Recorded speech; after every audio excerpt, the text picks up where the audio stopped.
Welcome students. In today's class we are going to solve problems of superposition of waves. So let's start with the problem number 6.12.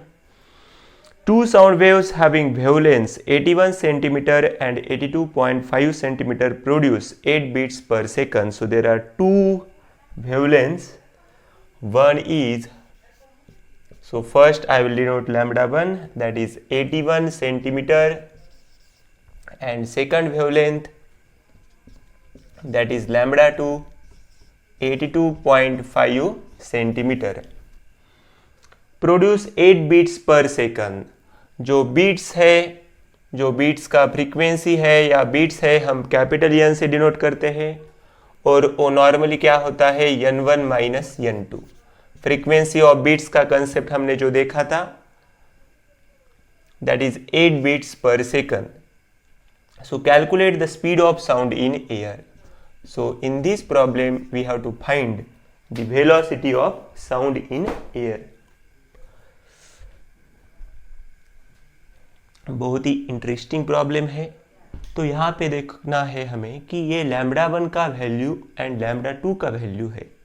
तो basically we are going to find the velocity here. We know the basic relation, that is v is equal to n lambda. ये relation आपको मालूम है. v is equal to n lambda. इस relation में n का और जो lambda का रिलेशन है, n is inversely proportional to the lambda.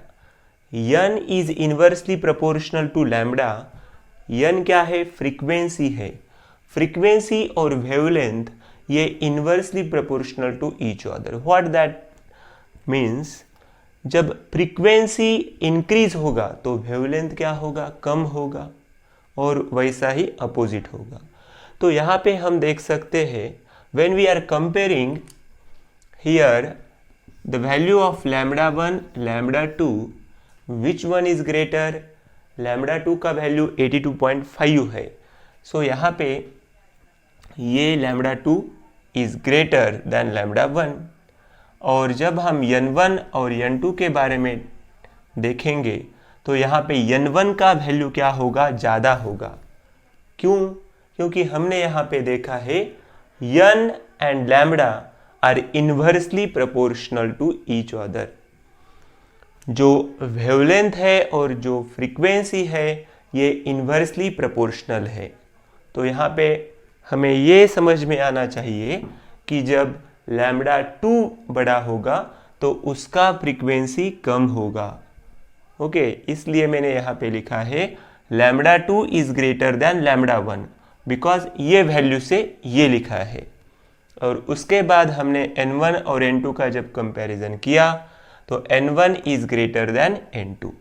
तो ये जो हमें कंडीशन मिला है, इस कंडीशन में n1 का वैल्यू क्या होगा, n2 से ज़्यादा होगा. ये हम नोट करेंगे. इसके बाद आपको जो सिंपल रिलेशन अभी हमने लिखा था उसको नोट करना है, that is n is equal to v by lambda. When we are writing n1 minus n2, so it will be v by lambda 1 minus v by lambda 2. यहाँ पे v जो होगा वो क्या होगा, सेम होगा क्योंकि वेलोसिटी है, लेकिन लैम्बडा और लैम्बडा 2 का वैल्यू डिफरेंट होगा. तो basically here n1 minus n2 is equal to v 1 by lambda 1 minus 1 by lambda 2. तो यहाँ पे क्या होगा, n1 माइनस n2 का जो वैल्यू है वो हम डालेंगे, that is 8. So here is v 1 by lambda 1 का वैल्यू क्या है, 81, और यहाँ पे लैम्बडा 2 का वैल्यू क्या है, 82.5. ओके, तो जो नेक्स्ट स्टेप है वहाँ पे हमें क्रॉस मल्टीप्लिकेशन करना होगा. तो जब हम क्रॉस मल्टीप्लिकेशन के बारे में देखते हैं तो यहाँ पे जो नेक्स्ट स्टेप, उसमें हम कंटिन्यू करेंगे. 8 is equal to v, that is 82.5 minus here it is 81 divided by 81 into 82.5. Okay, तो यहाँ पे क्या होगा, ये v, ये जो वैल्यू है डिवीजन में ये ऊपर जाएगा मल्टीप्लिकेशन में, सो it will B 8 into 81 into 82.5.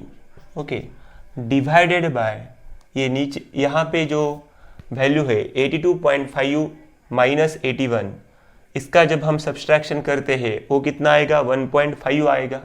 ये 1.5 डिवीजन में जाएगा. ओके, तो ये हो जाने के बाद आप देख सकते हैं ये पॉइंट पॉइंट क्या होगा, कैंसिल होगा. तो यहाँ पे आप जब मल्टीप्लिकेशन करेंगे 8 इंटू 81, दैट विल बी 8 1 जा 8, 8 8 जा 64.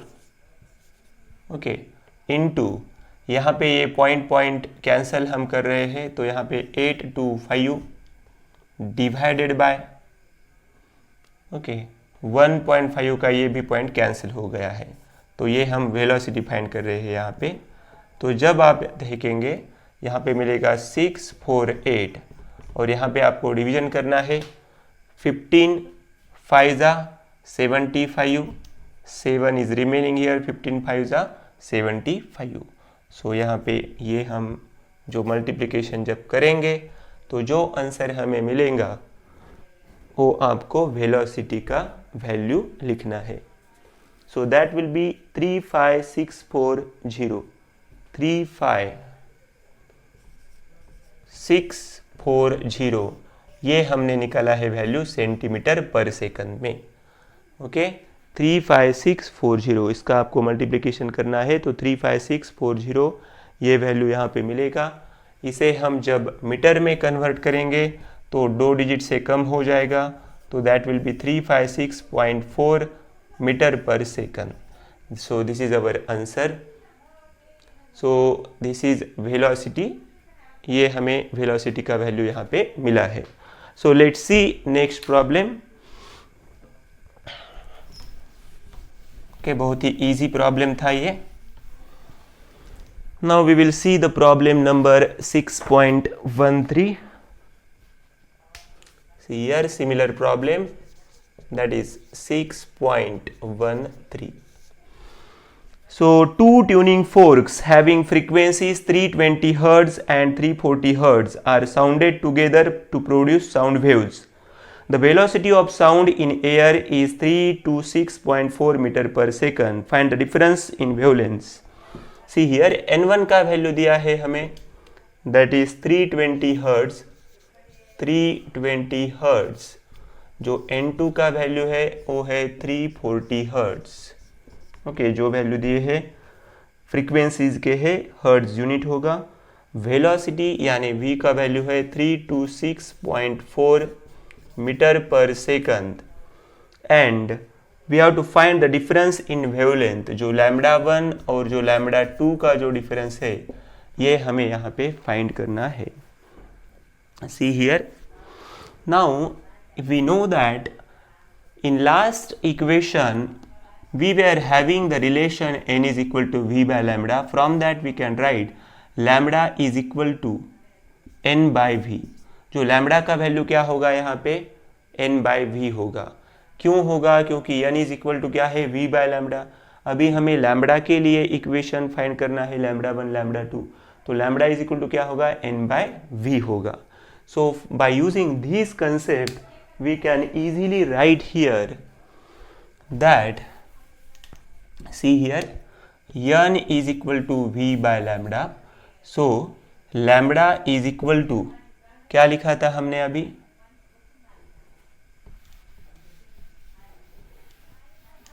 see here, n is equal to v lambda.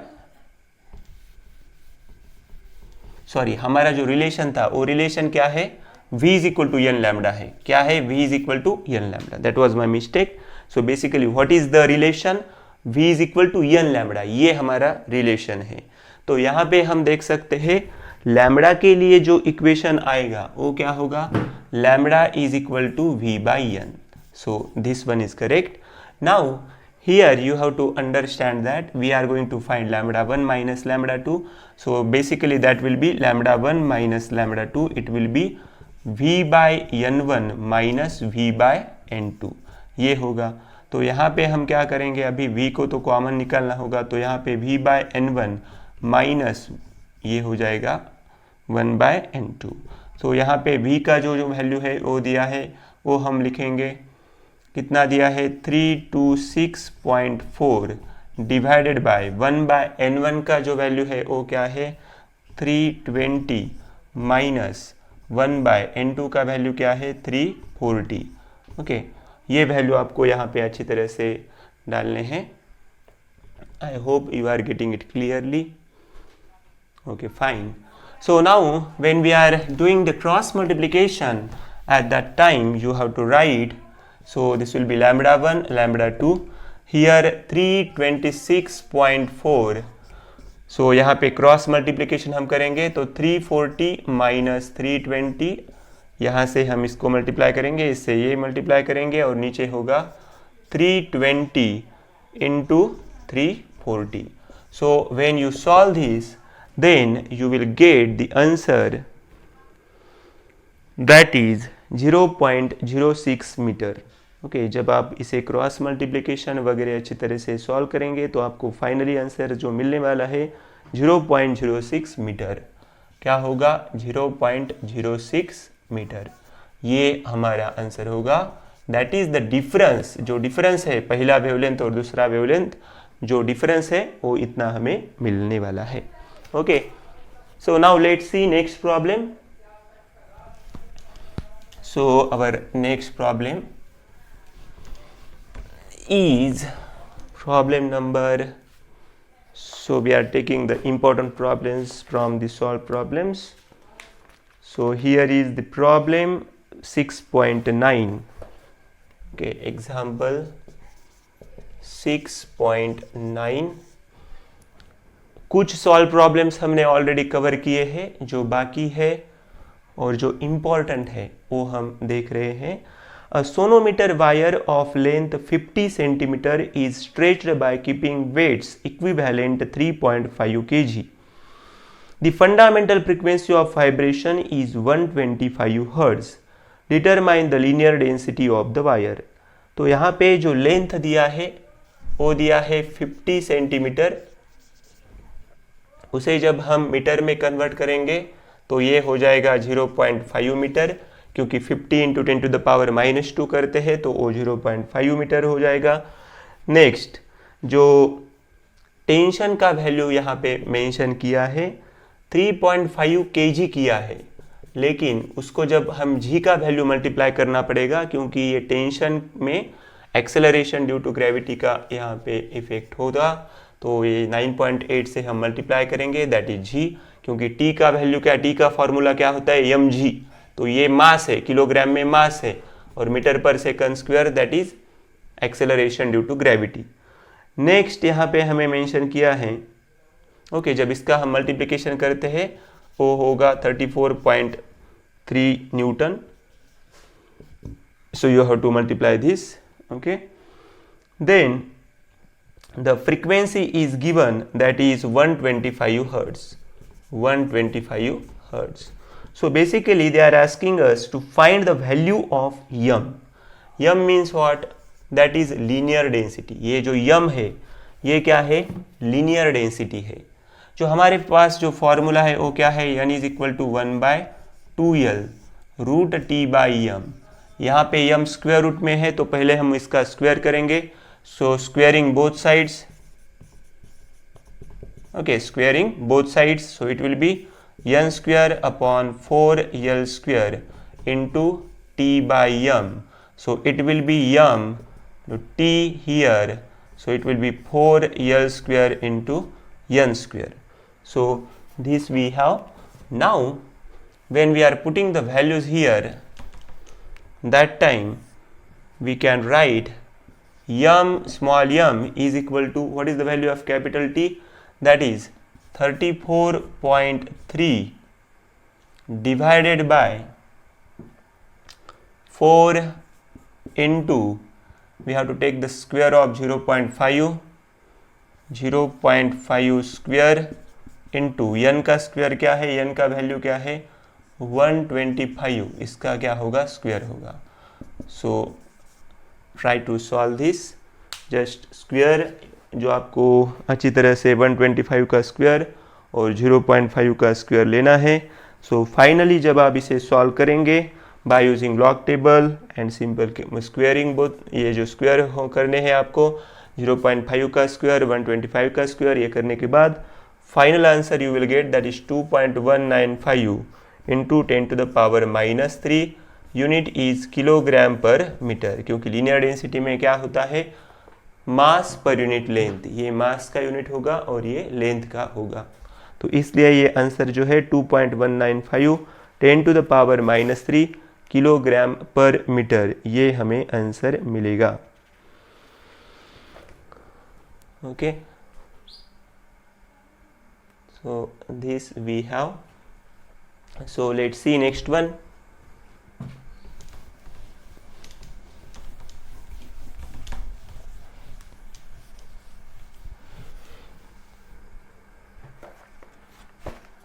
So example 6.10.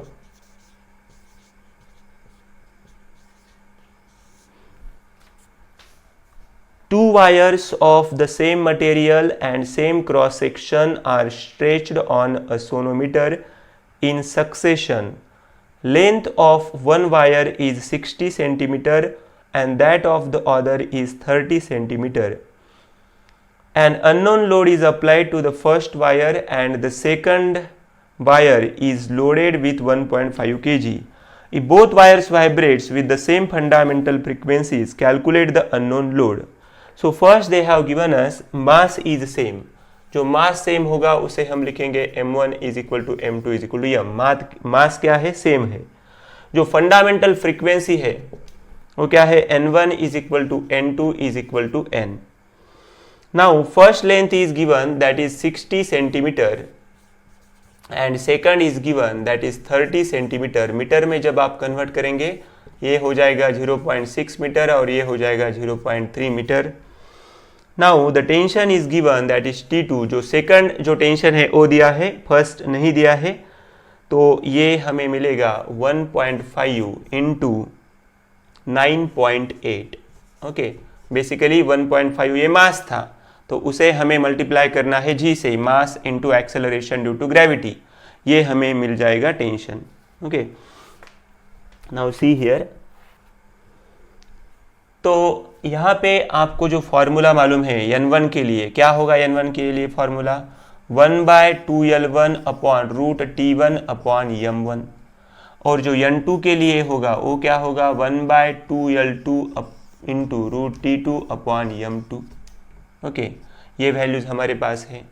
जब आप डिवीजन करेंगे इसका तो यहाँ पे हो जाएगा n1/n2. So this will be 1/2L1 root T1 upon m1 1/2L2 root T2 upon m2. यहाँ पे क्या हो जाएगा, ये 2 क्या होने वाला है कैंसिल होने वाला है, ये L2 क्या हो जाएगा ऊपर जाएगा, तो यहाँ पे हो जाएगा L2/L1. और यहाँ पे आप देख सकते हैं कि ये जो वैल्यू है रूट में T1 अपॉन m1 है और ये m2 ऊपर जाएगा, तो यहाँ पे हो जाएगा m2 अपॉन T2. ओके, इस तरह से हमें यहाँ पे वैल्यूज मिलेंगे. Both are in square root, so we are taking common square root. तो बेसिकली यहाँ पे हम लिख सकते हैं see here L2 upon L1, और ये जो है हम लिख सकते हैं T1 upon T2. Okay, TT एक के नीचे एक लाएंगे हम, और यहाँ पे मिलेगा हमें M2 upon M1. So first write this clearfully. यहाँ पे दिया है n1 n2 का वैल्यू सेम है, तो हम क्या करेंगे यहाँ पे जो n1 और n2 के लिए सिर्फ n लिखेंगे, जो यहाँ पे कैंसिल होने के बाद क्या हो जाएगा सिर्फ 1 हो जाएगा. ओके, यहाँ पे मेंशन किया था n1 n2 का वैल्यू सेम है, तो फर्स्ट आपको ये अच्छी तरह से नोट डाउन करना है।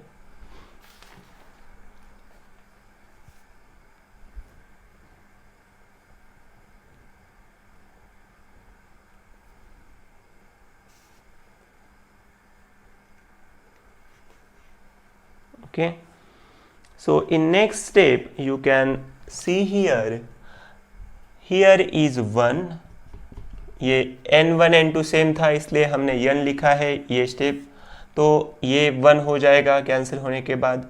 L2 का वैल्यू आपको देखना है कितना है, 0.3 है, डिवाइडेड बाय 0.6 करना पड़ेगा, 0.3 डिवाइडेड बाय 0.6। ओके, सो जो T1 का जो वैल्यू हमें दिया है क्या, नहीं, वो तो हम फाइंड करेंगे इस प्रॉब्लम में, हम T1 फाइंड करेंगे, उसके बाद जो उधर मास जो लगने वाला है वो फाइंड करेंगे।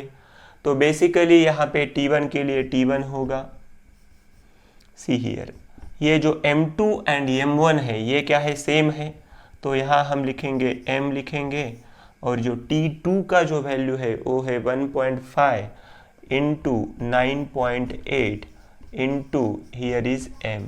So this m will get cancelled because both values are same.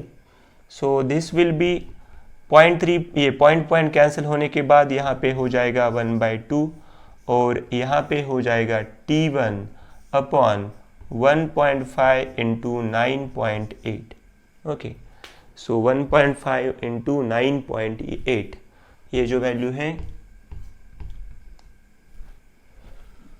so I will write correctly here, so you can see 1.5 into 9.8। अभी आपको यहाँ पे दिखाई दे रहा है जो वैल्यू हमें फाइंड करना है वो T1, तो बेसिकली यहाँ पे हम करेंगे स्क्वेयर, तो यहाँ पे हो जाएगा 1/4 into T1 upon 1.5 into 9.8। Okay, तो ये हो जाएगा T1। ओके, ये सब जाएगा मल्टीप्लिकेशन में, सो 4 इंटू 1.5 इंटू 9.8 ये वैल्यू हमें मिला है T1 का।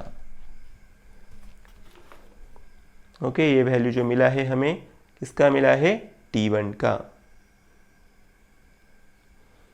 तो इसे आप लिख सकते हैं, जब आप इसका मल्टीप्लिकेशन करेंगे ये हो जाएगा 6 इंटू क्या हो जाएगा 9.8, 1.5 इंटू 4 कितना होगा, 6 होगा, तो ये वैल्यू हमें न्यूटन में मिलेगा, ये होगा टेंशन। आप इससे मल्टीप्लाई कर सकते हैं।